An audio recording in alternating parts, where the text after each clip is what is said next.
Bueno, los principales aprendizajes han sido saber que todavía existen en la Tierra cosmogonías que tienen principios de unidad, de autonomía, de conservación, de espiritualidad, de mucha unidad, cosas que en el mundo moderno son muy difíciles de encontrar.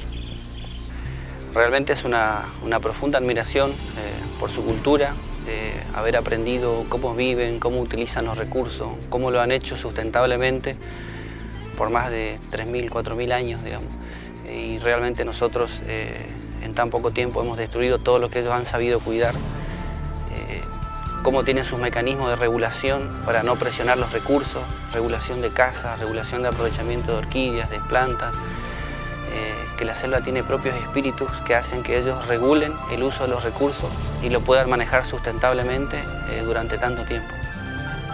Yo he aprendido sobre todo a revalorar la espiritualidad y no apegarse tanto a las cosas materiales como es parte de nuestro ser y de nuestra cultura occidental. Bueno, en el caso del contacto con las culturas guaraníes, he aprendido respeto y cómo es el manejo de la cultura. Pues he aprendido que la base de todo está en la naturaleza.